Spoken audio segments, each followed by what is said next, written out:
చేసింది తప్పో కాదు అప్పుడు నాకు తెలియలేదు. కానీ ఇప్పుడు ఒక పాపాన్ని నేను మోస్తున్నాను. ఆ పాపం అనుక్షణం నన్ను వెంటపడి వేధిస్తోంది. దానికి రుణము తీర్చుకున్నాను. అయినప్పటికీ నేను మోసే తప్పుని తెంచుకోలేకపోతున్నాను. దీనికి మీరే ఓ సొల్యూషన్ చెప్పాలి ప్లీజ్. పాపము పుణ్యము అనేది మనుషులమైనట్టి మనం తీర్మానించే విషయం కాదు. ఆ యేసు ప్రభువు తీర్మానిస్తాడు. దయతో క్షమాపణ కూడా ఆయనే ప్రసాదిస్తాడు. నువ్వు ఏదైతే తప్పని భావిస్తున్నావో అది ధైర్యంగా చెప్పు.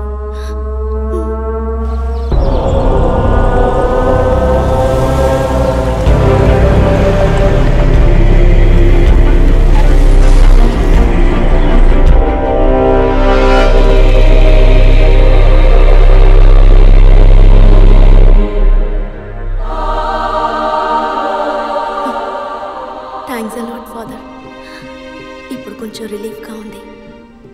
జీసస్ క్షమాపణ పొందిన నేను జీసస్ అనుకొని మీ చేతిని ఒక్కసారి ముట్టుకోవచ్చా? ఫాదర్ ఫాదర్ ఫాదర్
అత్తయ్య అత్తయ్య ఒకసారి ఇలా రండి. ఏమిటి అభి పనుందమ్మా? రండి రండి చెప్తాను. ఈరోజు మా వెడ్డింగ్ డే. మీ అమ్మ కూడా చెప్పిందిరా, మర్చిపోయాను. Happy anniversary. పక్కన నుంచి ఇది ఎన్నో సంవత్సరం? 5ఆ 6ఆ? మీకేది జ్ఞాపకం ఉంటుందని 6వ సంవత్సరం అండి. ఆదర్శ దంపతులుగా సంతోషంగా ఉండండి. కాస్త నవ్వుతూ చెప్పవే. వాళ్ళు మాత్రం సంతోషంగా ఉంటే చాలంటారా? మనల్ని సంతోషపరచమని చెప్పండి.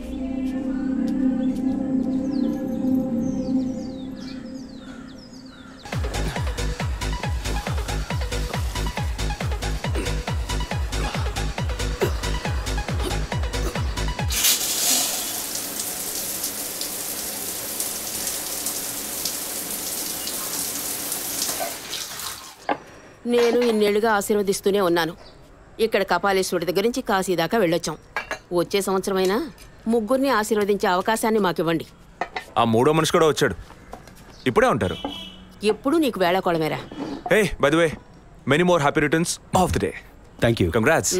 థ్యాంక్స్ విజయ్. కమ్ ఆన్, ఇవాళ ట్రీట్ ఎక్కడ? మూన్ రేకర్సా లేక బార్బిక్యూ నేషనా? ఇప్పటికి ఇడ్లీ పొంగల్ ఉప్మా. ఓకే. బోర్ వదినా. ఈ నూడిల్స్ ఉన్నాయి, పెట్టనా? అయ్యో, వాటికన్నా మనూరు ఇడ్లీ పొంగలే బెటర్. ఇవైతే నేస్తాను. నంచుకోవడానికి ఏముందో పెట్టండి. అవునరా, డాక్టర్ అపాయింట్మెంట్ అడిగానావే, దొరికిందా? లేదు నాన్న, వచ్చే వారం అపాయింట్మెంట్ దొరకొచ్చన్నారు. అభి స్టవ్ మీద ఇడ్లీ పెట్టాను, వెళ్ళి తీసుకురా. చెన్నైలోని Saint Thomas church father Joseph నేటి ఉదయం అనుమానాస్పద రీతిలో మరణించారు. ఇంతవరకు వారి మరణానికి కారణం తెలియలేదు. ఈ కేసు పట్టుకోవడానికి 6 నెలలు పడుతుందట్రా. రోజు పొద్దున్న ఇంట్లో కూర్చొని పేపర్ పట్టుకుని టీవీ చూస్తే లా అండ్ ఆర్డర్ మాట్లాడుతుంటే వినడానికి బాగుంటుంది. నాకు దొరికినోడు దొరికినట్టు లేపేద్దామని ఆశ, కానీ 1,000 లక్ష ప్రశ్నలు వేస్తారు. మరింకే ఎవ్వరూ అడగకుండా వెంటనే షూట్ చేసేలా కేసు తీసుకో. వీడికి నువ్వు సపోర్టా? వదినా నువ్వు చెప్పు, ఈ కేసు టేకప్ చేయమంటావా వద్దంటావా? ఓహో, నాన్నకేమో లాయర్ పోస్ట్, వదినకి కమిషనర్ పోస్ట్. తెలివైన అడివిరా. ఇలా చూడు, ముందు మీ వదినికి అమ్మానే పోస్ట్ రాని, అదే భాగ్యం.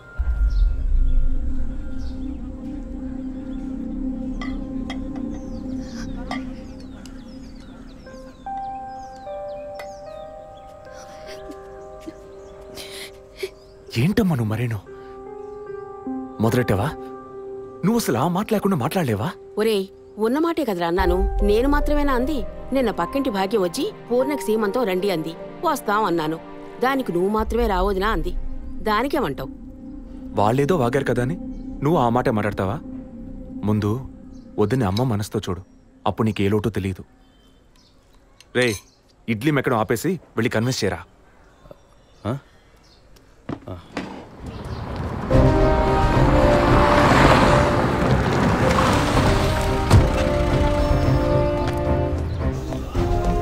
Morning sir. Morning sir. Good morning Vijayaprakash, కూర్చోండి. Thank you sir. సార్ వచ్చిన వెంటనే మిమ్మల్ని మీట్ అవ్వమన్నారు. చెప్పండి సార్. ఇవాళ మార్నింగ్ ఇంపార్టెంట్ విఐపి ఒకరు వచ్చి పర్సనల్గా కంప్లైంట్ ఇచ్చి వెళ్ళారు.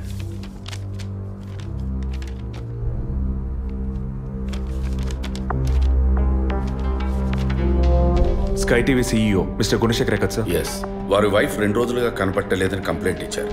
ఎనీ టైప్ ఆఫ్ అబ్డక్షన్ అని ఏదైనా సస్పెక్ట్ చేస్తున్నారా సార్? వారికి సరిగ్గా చెప్పడం తెలియలే. బట్ వన్ మోర్ థింగ్, ఈ విషయం కనుక బయటికి పొక్కితే ఇతర ఛానల్స్లో ఇది పెద్ద ఇష్యూ అవుతుందని భయపడుతున్నారు. ఈ కేసుని కాన్ఫిడెన్షియల్గా డీల్ చేస్తారనే మిమ్మల్ని పిలిపించారు. ఫర్దర్ డీటెయిల్స్ కోసం మిస్టర్ గుహన్ని ఇంట్రాగేట్ చేయొచ్చు మీరు. వారి నంబర్ కూడా అందులోనే ఉంది. Okay sir. Yes sir.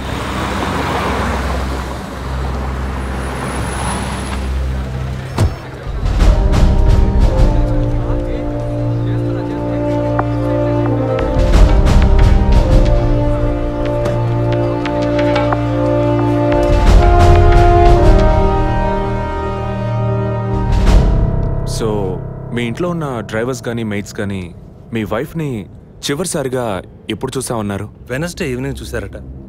Driver duty అయ్యాక ఇంటికి వెళ్ళేటప్పుడు రేపొద్దున ఎన్నింటి రావాలమని నా వైఫ్ని అడిగాడట. ఎప్పట్లా వస్తే చాలని తను చెప్పిందట. ఆ తర్వాత ఎవరూ తనను చూసినట్లేదు. ఆ రోజు మీరు ఎక్కడున్నారు సార్? హైదరాబాద్లో ఓ టీవీ ఛానల్ మీటింగ్ అని వెళ్ళాను. లాస్ట్ ఫోన్ మీ వైఫ్కి ఎప్పుడు చేశారు? Next day morning. Phone switch ఆఫ్లో ఉంది. మోస్ట్లీ తన ఫోన్ స్విచ్ ఆఫ్లోనే ఉంటుంది. అందుకే నేను పెద్దగా పట్టించుకోలేదు. ఎప్పుడు మీకు డౌట్ వచ్చింది? ఆ రోజు నైట్ వరకు నాకు రాలేదు. దీన్ని ఇష్యూ చేయటం ఏం బాగుండదని ఎవరికి చెప్పలేదు. ఆ తర్వాతే నేను కమిషనర్ దగ్గరికి వెళ్ళి కంప్లైంట్ చేశాను.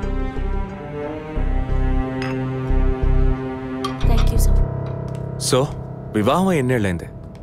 4 years. కిడ్స్? ఇంతవరకు వద్దని పోస్ట్పోన్ చేసుకుంటూ వచ్చాం. Now we are in plan. మీ వైఫ్కి హాబీస్, పర్సనల్ యాక్టివిటీస్ ఏమైనా ఉన్నాయా? తను పెద్ద క్రికెట్ ఫ్యానిటీ. ఇండియా గెలవాలని తను చర్చికి పోయి స్పెషల్ ప్రేయర్ కూడా చేస్తుంది. అంత పిచ్చి. ఓ, మీ వైఫ్కి దేవుడంటే అంత నమ్మకమా? యా, సండే మిస్ అవ్వకుండా చర్చికి పోయి వస్తుంది. కొన్ని సమయాల్లో లైఫ్లో కొన్ని ముఖ్యమైన నిర్ణయాలు కూడా చర్చి ఫాదర్ని అడిగి తీసుకుంటుంది. ఏ church? Villivakkam saint Thomas church. ఆ చర్చ్ ఫాదర్ జోసెఫ్ చనిపోయారని తెలుసా మీకు? యా, మా న్యూస్ డివిజన్ స్టాఫ్ ద్వారా I just got to know it. Thanks for your cooperation. Will get back to you shortly. Thank you. అంత స్ట్రాంగ్గా మీరు ఎలా చెప్పగలుగుతున్నారు విజయ్? జెసికాని పోయిన బుధవారమే ఇంట్లో వాళ్ళు చివరిసారిగా చూశారు sir. Saint Thomas church father Joseph murder గురువారం నాడు జరిగింది. అందులోనూ ఫాదర్ జోసెఫ్ చనిపోయింది పాపాలు ఒప్పుకోలు చోటు కావడం వల్ల ఆ రోజు ఉదయం ఆయన ఎవరికో పాప క్షమాపణ చేస్తుంటారు. అది జెసికానే ఎందుకు కాకూడదని నా అసంప్షన్. Good morning sir. రండి స్టీఫెన్, కూర్చోండి. Vijay. Yes sir. Father death case వీరే డీల్ చేస్తున్నారు. Hello sir. Hello. Vijay handle చేస్తున్న కేసులో కనిపించకుండా పోయిన అమ్మాయి ఫాదర్ మరణించిన టైంలో పాప క్షమాపణ కోసం వచ్చి అక్కడ ఉన్నందువల్ల ఈ హత్యకి ఆ అమ్మాయికి సంబంధం ఉండొచ్చేమో అని వీరు అనుమానం. ఉండొచ్చు సార్. మనం అలా అనుమానిస్తే ఫాదర్ చనిపోయిన సమయంలో బయటికి వెళ్ళిన వాచ్మెన్ దగ్గర నుంచి బెల్ కొట్టేవాడి వరకు అనుమానించాలి. It is simple. ఒక చర్చి ఫాదర్గా వారి సర్వీస్కి వంక పెట్టలేం. కానీ వారి పర్సనల్ లైఫ్ ఎంక్వైరీ చేసినప్పుడు వారికి ఒకసారి బైపాస్ సర్జరీ జరిగినా మరోసారి సర్జరీ చేయాల్సి వచ్చింది. ఆపరేషన్ ఖర్చులు, చేసిన అప్పులు, వీటన్నిటి వల్ల వారి నిర్ణయానికి వచ్చి ఉండొచ్చు. సూసైడ్ అంటానికి కావాల్సిన సిమ్టమ్స్ అన్నీ ఉన్నాయి. ఈ కేసు గురించి మీ ఒపీనియన్ ఏంటి? నాకు మాత్రం చర్చ్ ఫాదర్ మరణం సూసైడ్ కాదని ఎందుకో డౌట్ సార్. ఎలా చెప్పగలుగుతున్నారు? ఆయన పర్సనల్ లైఫ్లో ఎలాంటి వారైనా కావచ్చు, కానీ ఒక స్వచ్ఛమైన క్రిస్టియన్గా జీవించేవారట. అంత స్వచ్ఛమైన క్రిస్టియన్గా ఉన్నవారు తన రక్తాన్ని పవిత్రమైన చర్చ్లో చిందించాలని ఎప్పుడూ అనుకోరు. పోనీ ఒకవేళ సూసైడ్ చేసుకోవాలనుకున్నా అది వారి ఇంట్లో చేసుకుని ఉండేవారు. వారు ఆ పని చేయలేదు. ఫాదర్ కన్నా ఎక్కువగా బైబిల్ చదివినట్టున్నారు. దీనికి బైబిల్ చదవాల్సిన అవసరం లేదు. క్రైస్తవ మతతత్వాన్ని అర్థం చేసుకుంటే చాలు. జెసికా కేసుని, ఫాదర్ కేసుని ఒకే యాంగిల్లో పరిశీలిస్తేనే మనం ఒక నిర్ణయానికి రాగలుగుతాం సార్. మరి ఇంకేంటి సార్, దివ్య దృష్టి ఉన్నట్టు అన్ని వీరే చెప్తున్నారు. ఈ కేసు కూడా వీరికి అప్పగించండి. ఎస్ స్టీఫెన్, నేను అదే మంచిదనుకుంటున్నాను. దీన్ని విజయ్ హ్యాండిల్ చేస్తాడు. సార్ ఏంటి సార్? కేసుకు సంబంధించిన ఫైల్స్ అన్ని వీరికి అప్పచెప్పండి. విజయ్ సార్, ఫాదర్ కేసులో మీకు అసిస్ట్ చేయడానికి స్టేషన్ సబ్ ఇన్స్పెక్టర్ తిరుపతి అని ఒక ఆయన ఉన్నారు. ఆయన మీకు హెల్ప్గా ఉంటారు. కాకపోతే కాస్త ఎక్కువగా మాట్లాడతారు, చూసుకోండి. I will handle it sir. Thank you.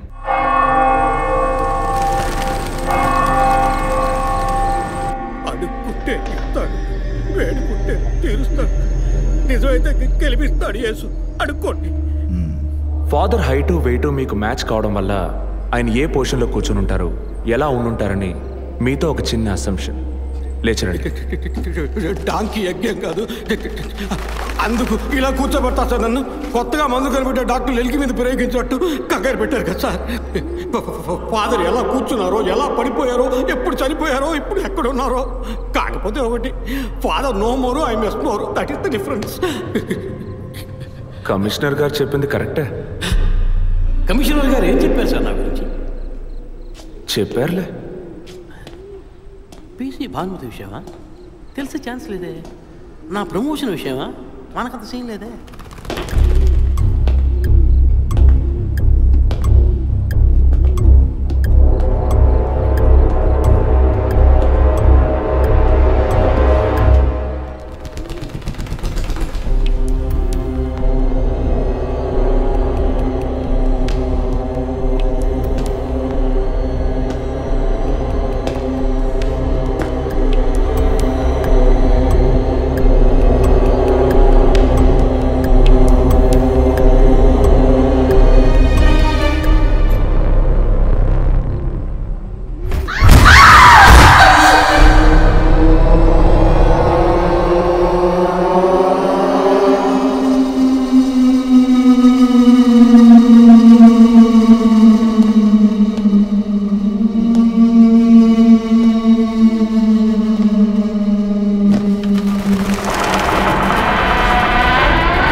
పేరు యాంటోనీ. నమస్కారం సార్. ఇక్కడ 8 ఏళ్ళుగా పనిచేస్తున్నావు సార్. ఫాదర్ రికమెండేషన్తోనే ఇక్కడ చేరారు. ఫాదర్ ఎప్పుడు ఎన్నింటికి చర్చ్కి వస్తారు? ఎప్పుడు 7 గంటలకు వచ్చేస్తారయ్యా. సండే అయితే 5 గంటలకు వచ్చేస్తారు. ఒకవేళ ధూప ప్రార్థన ఉన్నా 5 గంటలకు వచ్చేస్తారు. ఫాదర్ 6 గంటలకు చర్చిలో ఆ రోజు కాలం చేశారు. ఆ రోజు స్పెషల్గా ధూప ప్రార్థన ఏమైనా జరిగిందా? అసువంటిది ఏం లేదే. మరెందుకు ఫాదర్ అంత ఎర్లీగా వచ్చారు? ఫాదర్కి తెలిసిన ఎవరైనా విఐపీలు పాప ఒప్పుకోలకు వచ్చినప్పుడు ఒకరోజు ముందుగానే ఫోన్ చేసి వచ్చేస్తారయ్యా. ఆ రోజు ఎవరైనా వచ్చారా? ఆ రోజున బిడ్డకు ఒళ్ళు బాగోలేదని ఇంటికి వెళ్ళిపోయినయ్యా. కానీ వెళ్ళేటప్పుడు తలుపు ముయ్యొద్దు, తెరిచే ఉంచు అన్నారు. గేట్ తెరిచి ఉంచిన విషయాన్ని ఇంతకు ముందు వచ్చిన పోలీసులు కానీ లేక వీరు కానీ మిమ్మల్ని అడిగారా? లేదయ్యా, ఈ అడగలేదయ్యా. ఏమయ్యా, అడిగితేనే చెప్తావా, అడగకపోతే చెప్పవా? I'm exit. ఫాదర్ చనిపోయాక మొట్టమొదటిసారి బాడీని చూసింది ఎవరని చెప్పారు? గీత అనే ఒక అమ్మాయి సార్. ఆ అమ్మాయి ఎక్కడ పనిచేస్తోంది? The wheels on the bus go round and round, round and round, round and round. The wheels on the bus go round and round, all the way to Chennai City. Geetha, police department నుంచి నీకోసం ఇద్దరు వచ్చారు. కారిడార్లో wait చేస్తున్నారే. సరే వస్తానని చెప్పు.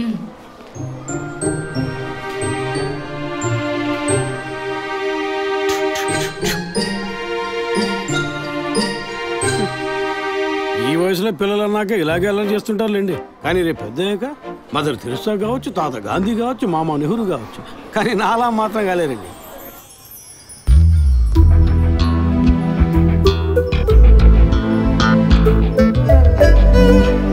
అది వస్తుంది, తనే గీత. పేరు వరకే, నోరు తెరిస్తే రాత్రి మార్చేస్తా సార్. ఎందుకు నన్ను రమ్మన్నారు? మీరేనా గీత? అవును నేనే. ఏం కావాలి? I'm assistant commissioner Vijay Prakash. Me ID card ఇవ్వండి. ఈ మధ్యగా ఎలక్షన్లు పూర్తయి అంతలోనే మధ్యంతర ఎన్నికలా సార్ ఓటర్ ఐడి అడుగుతున్నారు, ఇవ్వండి. I mean me voter ID కాదు, మీరు పోలీస్ అని గుర్తించే ఐడి కార్డు అడిగాను. ఏ ఐడి కార్డు ఉంటేనే మాట్లాడతారా? ఏ అడగకూడదా? ఏంటి బస్ పాస్ పారేసుకుని స్టూడెంట్ ఎదుర్కొంటున్నాడు? సరే విషయం ఏంటో చెప్పండి. ఫాదర్ కేసులో ఆయన బాడీని ఫస్ట్ టైం చూసింది మీరే. దాని గురించి మీతో కొంచెం మాట్లాడాలి. నేను ఎన్నిసార్లు చెప్పాలి నాకు అర్థం కావట్లేదు. 2 రోజుల ముందే కదా వచ్చారు. నేనా? మీ డిపార్ట్మెంట్ నుంచే వీరు కూడా వచ్చారు. 2 గంటల సేపు నా ఇంటికి వచ్చి ఇంట్రోగేట్ చేశారు. పక్కింటి వాళ్ళకి సమాధానం చెప్పలేకపోయాను. ఇప్పుడు ఇలా వర్క్ చేసే ప్లేస్కి వచ్చి టార్చర్ పెడితే ఎలా చెప్పండి? అందరూ అన్నారు పోలీసులతో వద్దు అని. నేనే వినలేదు. డెడ్ బాడీని చూసిన వెంటనే వెళ్ళిపోవాల్సింది.